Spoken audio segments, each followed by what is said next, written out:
Hey everyone, it's Joe Waxman here. This video, I want to look at the chart of his name is Heinrich Himmler. This one is by request. He is a Nazi. Guys, don't forget to hit the like button. It really helps me out a lot. And subscribe if you haven't already. Heinrich Himmler. So Himmler was the second most powerful Nazi during World War II in the Nazi Germany. I want to pull up his Wikipedia page just to get some background before we dive into his astrology.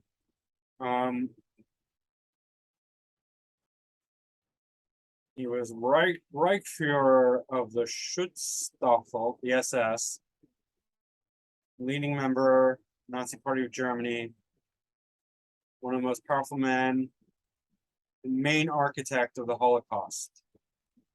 Okay, he was the main architect of the Holocaust. He studied agronomy, which is science and technology of producing and using plants by agriculture.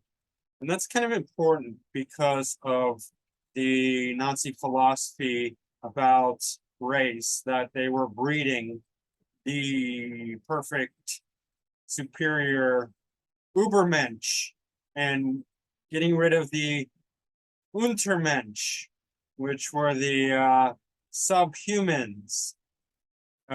Which is interesting because that kind of goes back to Nietzsche with his philosophy of the Übermensch, even though he didn't mean it that way. That's how the Nazis, the Nazis took from that in their Übermensch and Untermensch. Yeah, interestingly enough, Untermensch means subhumans, and subhumans were a popular punk band in the late 70s and 80s and 90s. So that's a fun bit of trivia for you. All right. He's known for his good organizational skills and for selecting highly competent subordinates, such as Reinhard Heydrich, both chief of the German police and minister of the interior.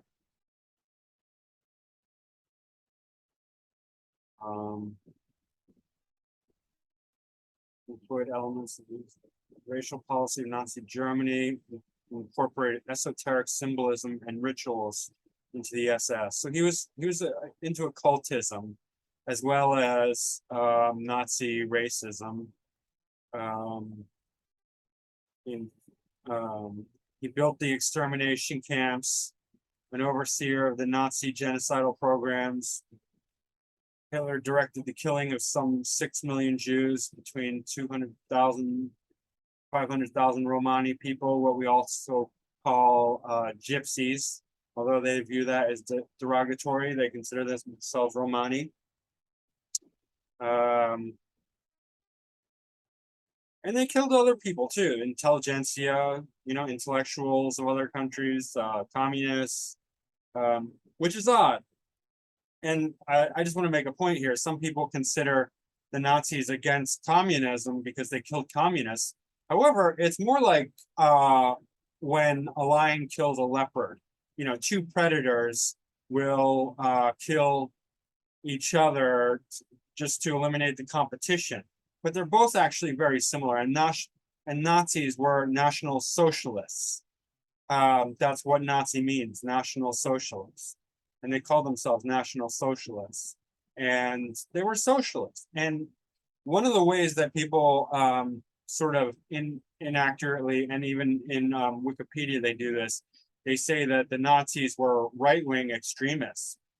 Well, I just want to pose this. how is right-wing extremists and left-wing extremists so different if one side is so-called Nazis, where it's top-down control and they call themselves socialists, and the other side is communists, where it's also top-down control and they both kill millions of citizens? Where does that leave room for freedom? It doesn't. It's really an obfuscation of the true polarity, which is top-down control, big government, whether it's Nazis, communists, fascists, all of them are the same thing, really, when you get down to it. If you want to boil it down to its most simplistic form, Nazis, communists, fascists, socialists, they're all big government crushing the people. Versus the other side, the real polarity is freedom for the people. Small government, where the people have the freedom, right? Everything else is just, nonsense and obfuscation. That's the only two political polarities. You're either for big government control that kills any dissenters, like kind of like Joe Biden's speech we just saw, where he's like, anyone who doesn't disagree with me is a left-wing or right-wing extremist. Sorry, right-wing extremist. But the idea of this right-wing, left-wing is completely obfuscated and propagandized. It's very inaccurate that Nazis were right-wing and that communists are left-wing. They're the same. They're the same. They're exactly the same. All right.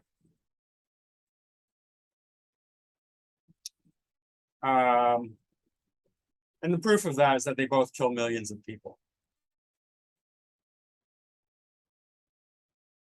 Blah, blah, blah. So Himmler rose to power and he gained control of the SS, which were the military. They were separate from the army, but they were like the death squad and responsible for killing of all the Jews and the Romani and even Catholics and intellectuals in Poland and other countries. So that's basically it for now. Let me go back to the astrology. Okay, he's got a Libra sun, and Libra is sun is debilitated in Libra, and Libra suns are it's debilitated because there's not enough structure in Libra. Libra's too balanced and fair and wants to always see both sides, so the sun kind of gets a bit wishy-washy. It also gets nasty in Libra, potentially. It's either very weak and like kind of spineless and people-pleasing and just like, and forgive me, those of you who are Libra suns, I have Sun conjunct Venus, which is very similar. So anytime I criticize a sun, something in astrology, it's probably because, well, I have a Virgo moon, so I'm very critical, but potentially I also have the same thing. Like I criticize Taurus, I criticize Scorpio, I criticize. So anyway, just Libra suns, I'm not criticizing you. There are plenty of good examples of Libra suns, but I'm just making the relevant case for why Heinrich Himmler is the way he is. So take that in mind. Libra sun does not have a lot of dignity. And there can be very many mitigating factors. For myself, I have a very strong Mars, which will, strengthen the qualities of the sun potentially. Depends on the chart. But for those of you who are worried, if you're hearing this because you have a Libra sun, well, you have to look at other factors as well. But this Libra sun can be very nasty, very kind of shifty, and weak-spirited, which we'll find out because, excuse me, scratch my butt. Towards the end of his Nazi career, Hitler viewed Himmler as somebody who's very loyal and considered him like the second most loyal under, I can't remember, Goebbels or Goering, or I don't remember who he considered his most loyal subject. But Himmler was very loyal, or supposedly, he thought. But Himmler betrayed him right at the end when he saw that the Nazis were failing, and he was like trying to like secure his own peace, and he wanted to outlive the fall of the Nazi party and retain his leadership of the SS, and somehow make his way back into a leadership position. He didn't, but Hitler learned of his betrayal. But yeah, I mean, the Libra sun does not have a lot of integrity. It's not like a sun with a lot of backbone, a lot of honor, a lot of dignity. It's a little nasty, a little just too weak. It's also in the ninth whole sign house, which goes along with his philosophy, in essence, that he, even before he became a Nazi, he was leaning towards anti-Semitism and occultism. The occultism is not due to the Libra sun, although Black Moon Lilith is here, and I left this in here because it's so close to the sun that oftentimes you'll see Black Moon Lilith in association with like a female like sex figure, sex symbol.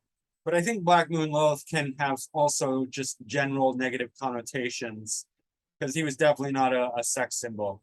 He was not sexy, but he was dark, right? And I think that could happen. That could be in part due to Sun conjunct Black Moon Lilith in Libra.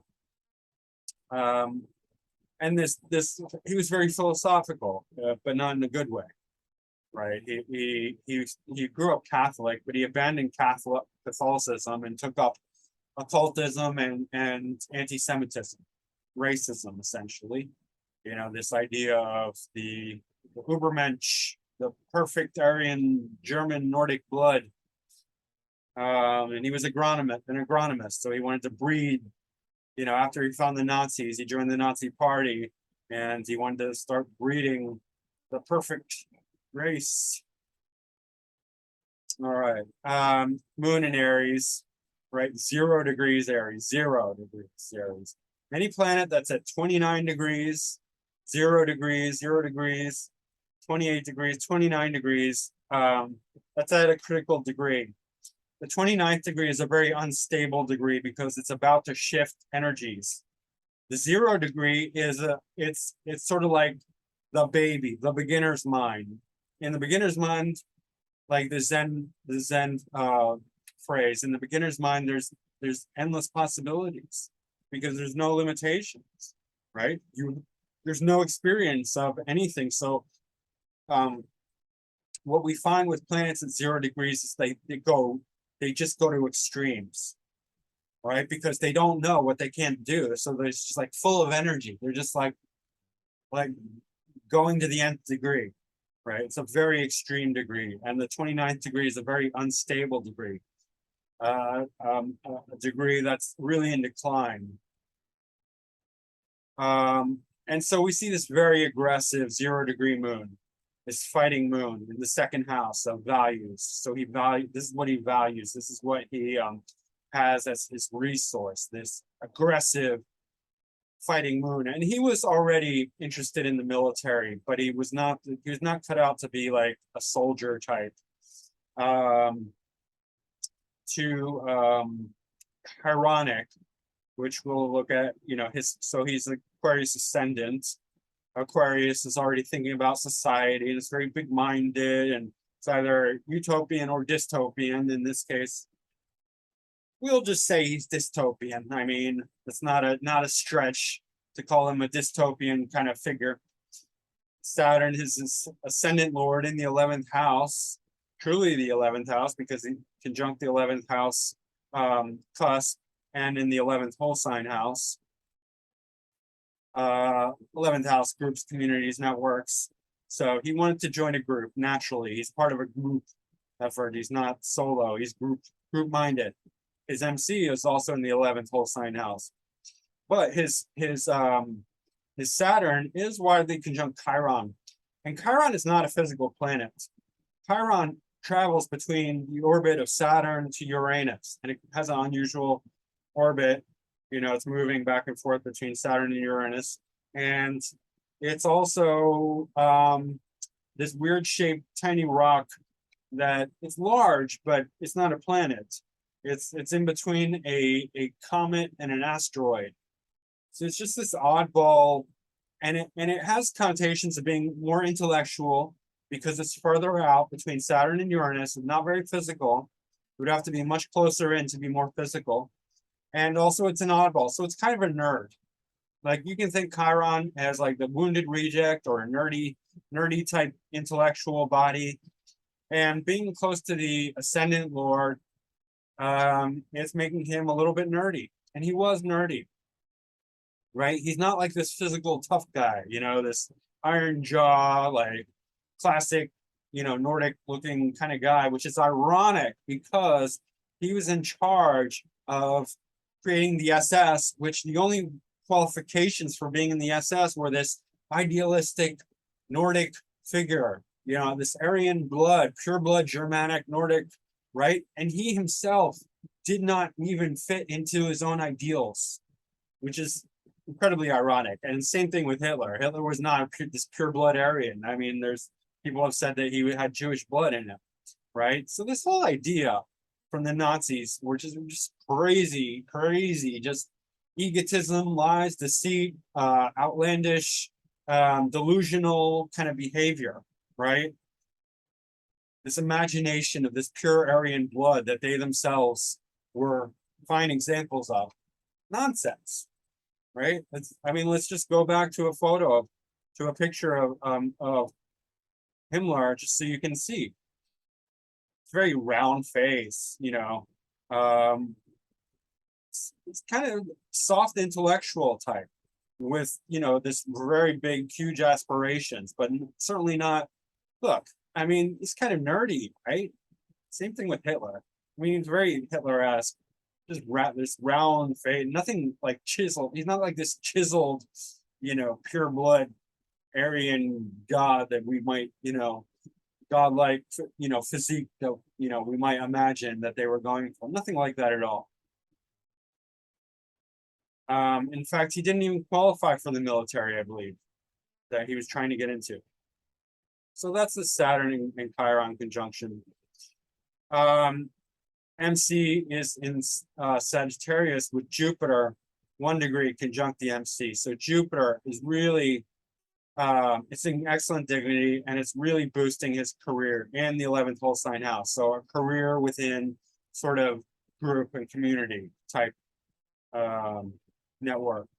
Also, your North Node in Sagittarius conjuncting the MC. So we can see huge career, right? Jupiter can really boost the career and make it a very big, successful venture. And making him very philosophical, but radically philosophical, because Uranus is conjunct Jupiter by 2 degrees. So Uranus is really obscuring his philosophy, not necessarily negative, not necessarily that every Jupiter Uranus combination is going to be like Nazis, like let's kill Jews and gypsies and anyone who disagrees with us, right? It's not it. But it will create a radical belief system, radical philosophy. You have to look at other factors to see where the darkness is really coming from. And we'll get there. All right. One of the main aspects, really strong aspects, is to his moon, focused on his moon with the square to his ascendant lord Saturn. Moon square Saturn is very difficult in itself because moon does not want to be in difficult aspect to Saturn, whether it's conjunct, square, in opposition, in conjunct, which is quincunx, which is this aspect to Mercury that it has, which I'll get to as well. Moon to Saturn really starves the moon. Well, stars it when it's, okay, I'll be more specific. Supposedly it stars it when it's conjunctive, but when it's square, it's really restricting it, creating a lot of coldness and hardness because Saturn is very cold and hard. And the moon does not like that. Moon already is not feeling great in Aries. 0 degrees Aries. It's not terrible, but it's not that great because it's like very aggressive moon. But now you're bringing in Saturn, and when Saturn and Mars come together, it's violent, right? Mars and Saturn create a violent reaction, or very hard, extreme, kind of focused reaction, focused combination. So you're creating a very aggressive, hard-hearted moon that at the same time is also square Neptune. And this is a very tight T-square, almost exact. By 1 degree, moon is off. 29, 29, and 0.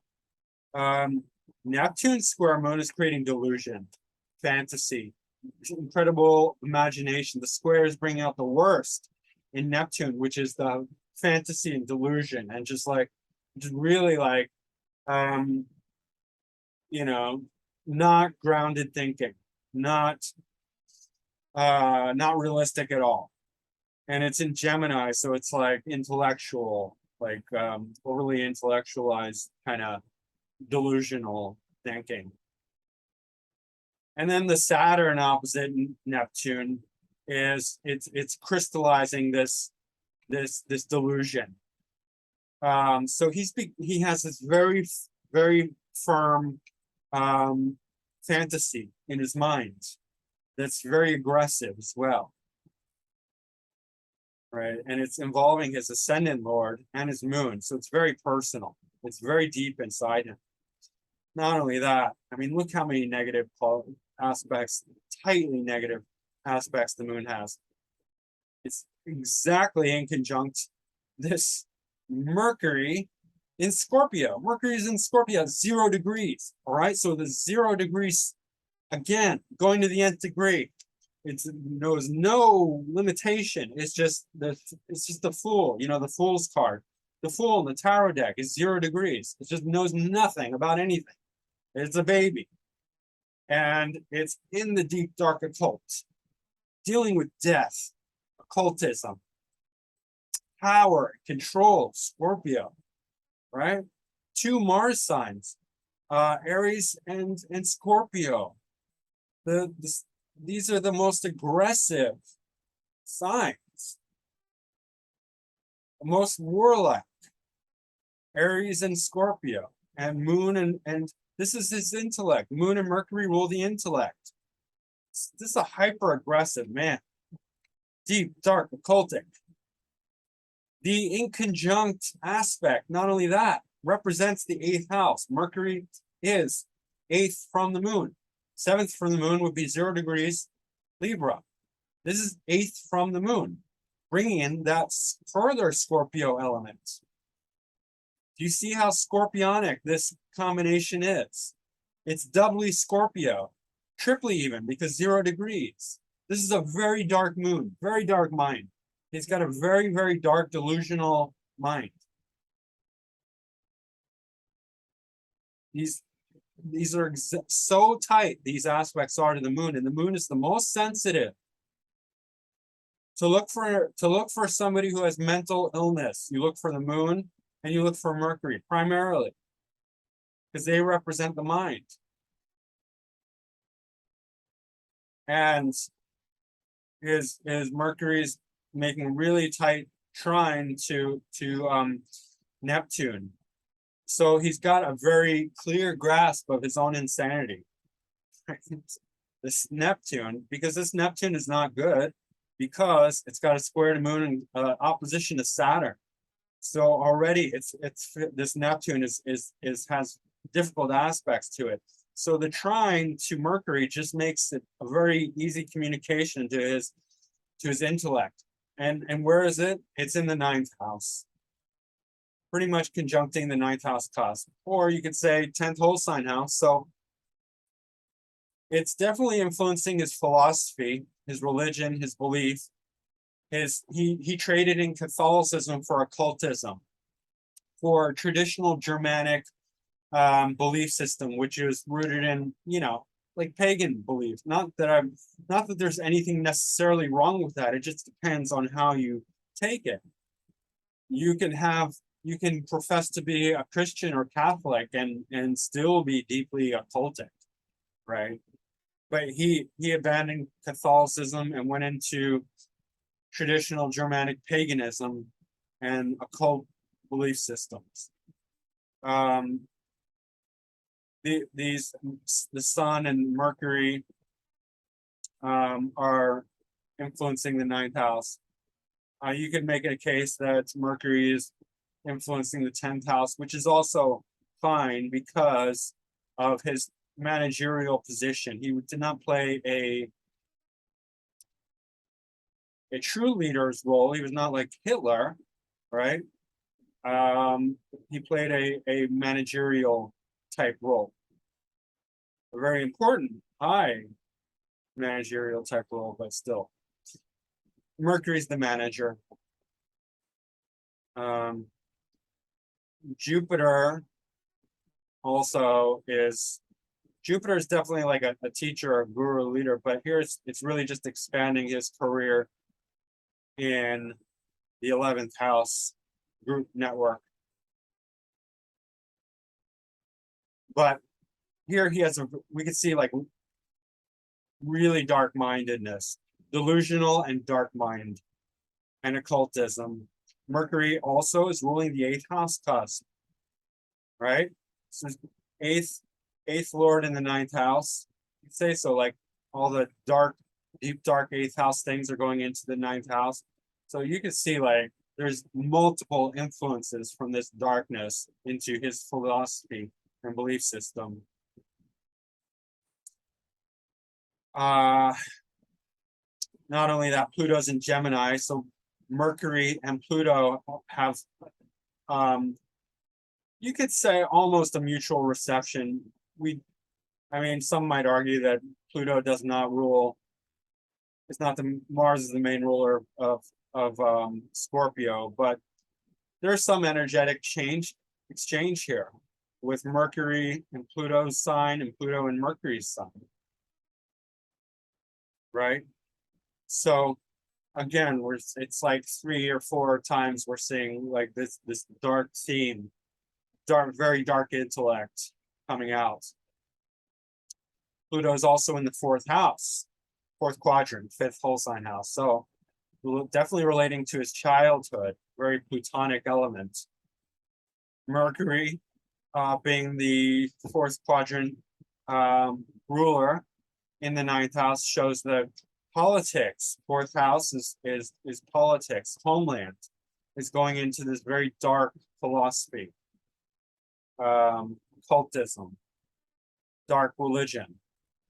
He made a religion. He was tying in politics into his religious beliefs and becoming political. If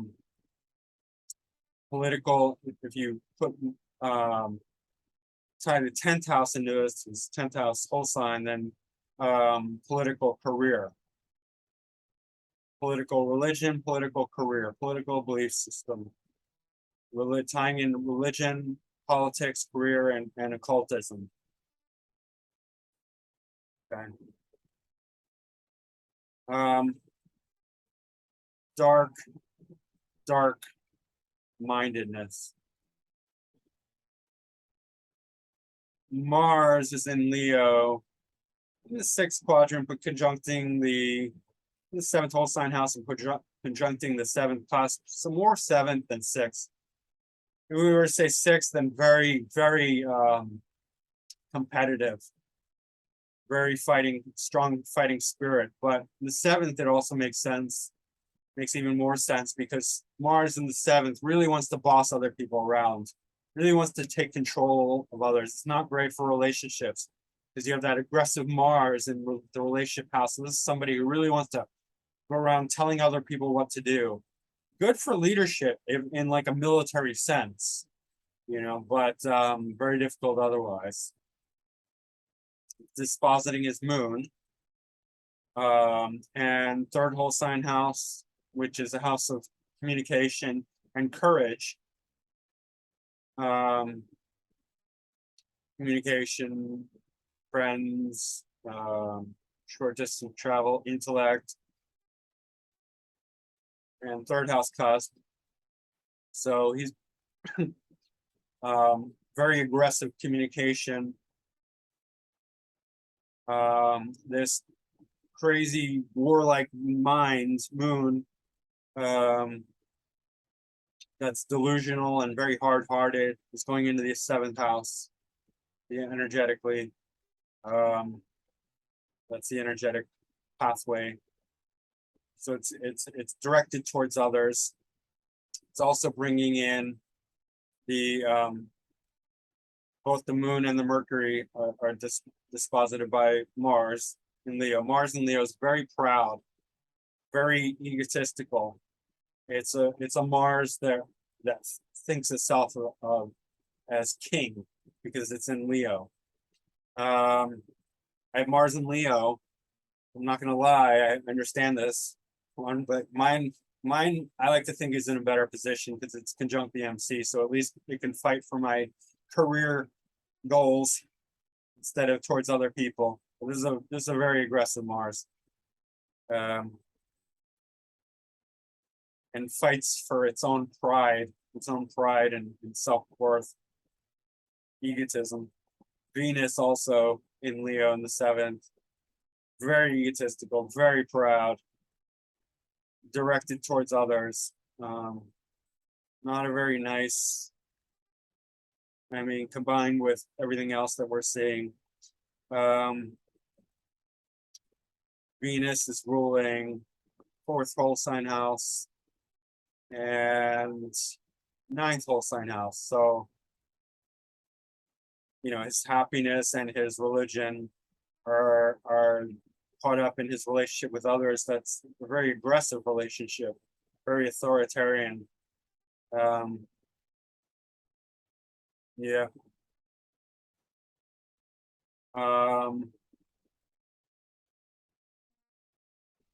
What else? I mean, this is very, very, I mean, the main thing I think is like that this moon is so dark with this Mercury, this moon in conjunct Mercury. It's delusional, hard, aggressive, and dark, and directed towards other people and controlling others. Powerful, strong career. North Node in the 10th house is just obsessed with career growth, obsessively pursuing advancement in career and career success. He does have some good aspects. Jupiter is trine Mars, and that really helps his career growth because his Mars is in support of his Jupiter. So his philosophy, his career, is working well with his Mars, his aggression. So his mind is being supported by that, or going into that aim. Venus is supporting his ascendant lord Saturn. So this is good for his authority and leadership and structure and discipline. Saturn really likes Venus. Venus is rules Libra, sign of Saturn's exaltation. So that's aiding him and making him more boosting his own sense of self and his self ability to be, you know, rise up in life. The sun is trine the ascendant. That's excellent for both the sun and the ascendant. And that the trine actually is defines actually that even though it's in the 8th quadrant, the trine indicates that it's more in the 9th house because that's the trinal relationship. The 9th house is the 9th house because it's trine the ascendant. It brings good luck. So this is a good luck sun. I mean, it might have elements of the 8th house, but it's more in the 9th house. So he's very philosophical, but it's in Libra, so his philosophy has no dignity.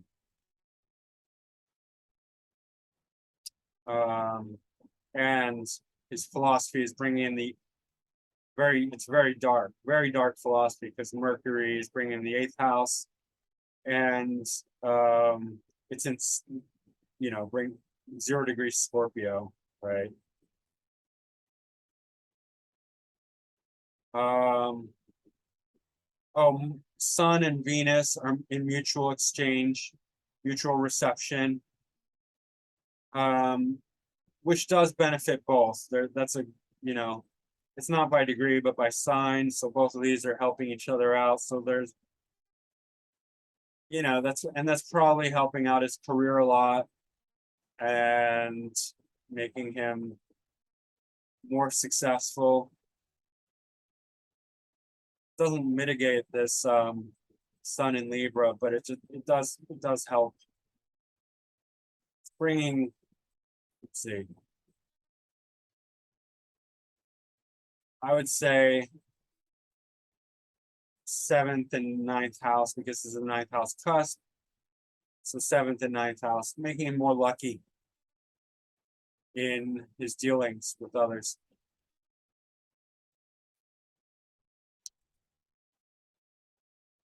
What else? There's a triplicity exchange between Mars and Sun and Saturn. Sun is the first triplicity lord of fire signs in the day chart. Saturn, air signs in the day chart. So that's also helpful. Mutual receptions are beneficial. So this is further, 9th and 11th lords are having an energetic exchange. Let's look at his draconic, because I think this helps you shed some more light. So we have Sun conjunct the ascendant in Aquarius. That's adding a lot of this sense of ego and self-importance to his ascendant, to his self, sense of self. He really feels very important on the inside, like he has the Sun here, like he's deserving of being treated like a king. Mercury in the first house, Aquarius, so also Mercury gains a lot of dignity in the first house. So is the Sun, but Mercury even more. So that's enhancing the mercurial quality, managerial intellect. And look at all these planets in Aries. That's an outright stellium in Aries in the second house. The aggression, the leadership, the forcefulness. Saturn is debilitated in Aries. So it's a very tyrannical Saturn. Saturn in Aries is hard. And, we might think like Saturn in poor dignity would be very weak. And in a sense it is, but its weakness can come out as total dictatorship, right? Like total tyranny. That's a sign of weakness too, right? When somebody's like too hard, too violent, too forceful. It's not a weakness, isn't always just this passive feminine, like, oh, help me. Weakness can come out as somebody who's just like brutally dominating others, and cold and tyrannical. And anyway, all these planets are in Aries, so his values, his sense of self-worth, it's really strongly Aryan. Aggressive, might makes right. With Mars in the 7th house, might makes right, force over other people. He's the king. He's going to take control over others by force.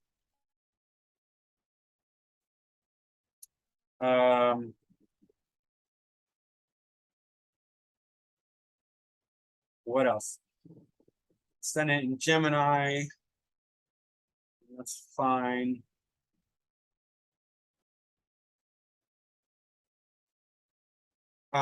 Moon's in Cancer in the sixth house, which is kind of unusual. But Moon, Moon in the sixth house is very competitive. And then it still has these aspects, which are very difficult. Moon to Saturn and Neptune, T square. So, yeah.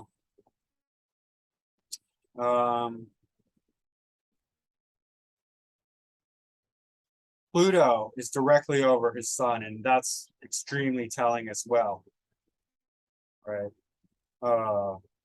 Very dark, dark potential.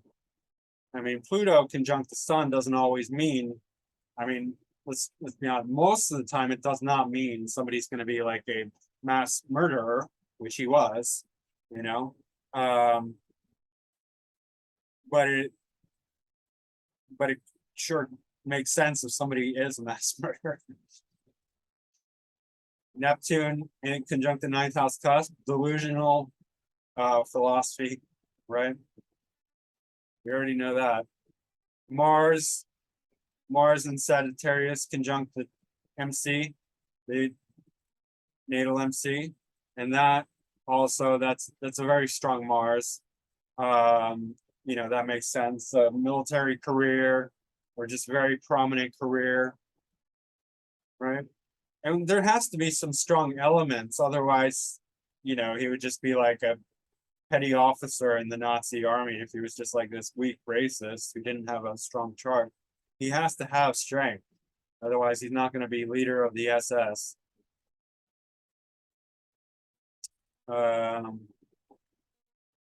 Venus conjunct Saturn, so I guess that's good as well, because you know, good for Saturn anyway, because Saturn likes Venus. Like I already said. Yeah, that's pretty much it. I mean, this, you know, this is really amazing. The Sun conjunct Pluto, and then Sun conjunct the ascendant, Aries stellium. I mean, it's very obvious that this guy was just so hard-hearted, so evil, so dark, so aggressive. Yeah.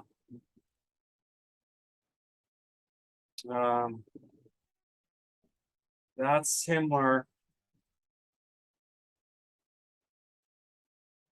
And one thing that was interesting, just as a side note, before the invasion of Poland, they staged a false flag event where the SS dressed up as Polish soldiers, and like, I don't know, antagonized the Germans or whatever, and that was their excuse for invading Poland.